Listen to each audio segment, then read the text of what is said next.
All right, Jonathan, how are you today? I'm good. How are you? Good. All right. So we chatted before the call. So let's chat some about your experience. So you were a lead pharmacy tech with CVS for quite some time. So talk to me a little bit about what you did there and what your day-to-day looked like. Sure. So every day in the morning, of course, you go in, you check your inventories. You're getting ready to receive any medication deliveries, things like that. And when those things arrive, usually and hopefully very early in the morning, you verify anything that you ordered and invoiced is still there. And of course, you deal with staffing and training and scheduling, as well as insurance billing and dispensing the medication, collecting the payments and things like that. Dealing with the customers, negotiating with the insurance on behalf of their needs.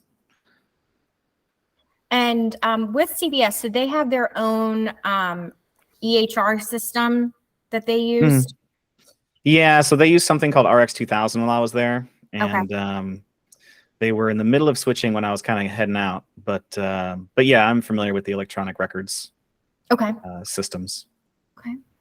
At least the ones CVS used. Okay, perfect.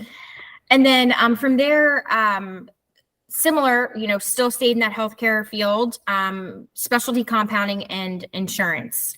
So talk to me about that. It looks like you were handling some billing, some coding, and then again, some insurance. So what did you do there specifically? So initially they brought me in to do the billing with the insurance company and whatnot for their specialty medications. They're essentially custom ratios that doctors would order for niche and specialty situations. It could be everything from topical creams all the way to like sterile IVs for the hospitals and things like that. So we would first worry about the billing and the authorizations, work out any kind of negotiations needed.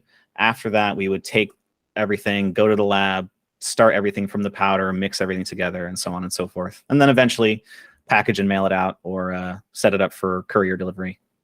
Okay. So it was kind of an end-to-end thing. And so if you started with a patient, you kind of took care of that patient all the way to the end, which was kind of a nice flow because you were responsible for that patient. It kind of felt good to know that you helped those patients like from the beginning all the way to the end until it got shipped out. That was actually a nice feeling. Yeah, that's cool. And it helps you understand the position more too when you can see it from start to finish.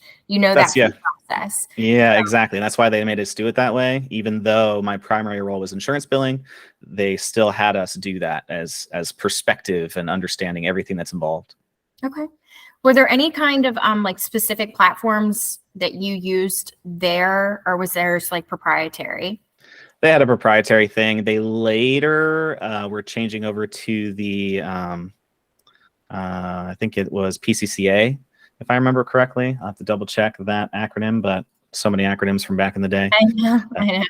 But it was essentially a larger pharmacy group that was starting to absorb smaller pharmacy chains, and they were getting ready to sell into them and so on and so forth. So they were preparing for that transition, and we started to learn it right when I was leaving again. So. Okay. Perfect. So then, from there, kind of took a shift, kind of got into some IT work a little bit as far as getting out of the healthcare field. I know you were part of like a COVID response team and things like that, but it was a little bit more technical. So let's talk about that a little bit with Alorica. So you're a technical team lead for the COVID response team. What did that look like?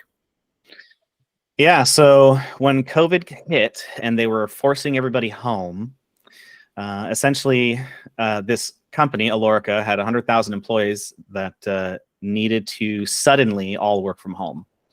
And so what they had to do was essentially promote or pick a team of people that would be responsible for learning what VPN technologies we could use, figuring out a curriculum to train it on, figuring out how to get that training out to the company in the fastest way possible so as not to lose any capturable revenue, and as well figuring out any logistical problems with either getting equipment to the agents or even worse, just troubleshooting problems as we had never done for agents at home and figuring out where those boundaries lie and things like that. So that was that was a really big task, but we ended up getting a lot of people trained very quickly, and it was a successful endeavor, I'd say, overall.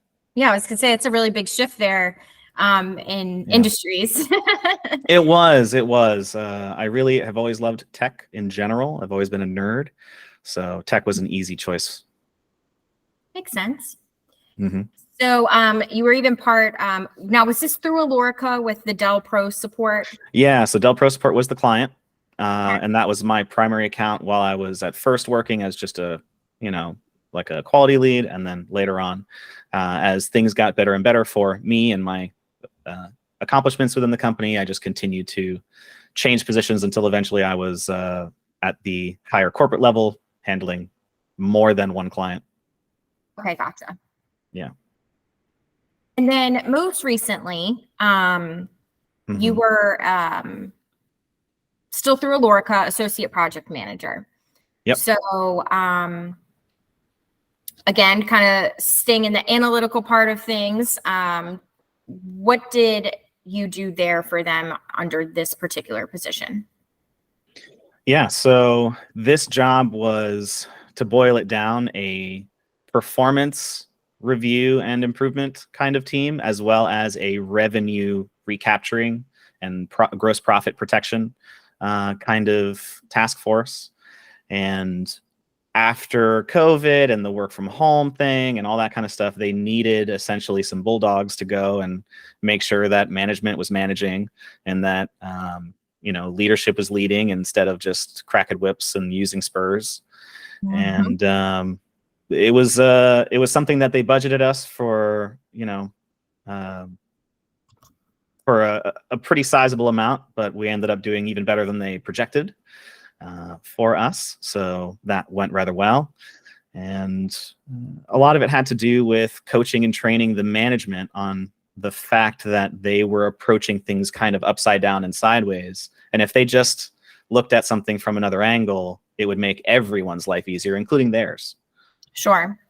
Okay. Perfect.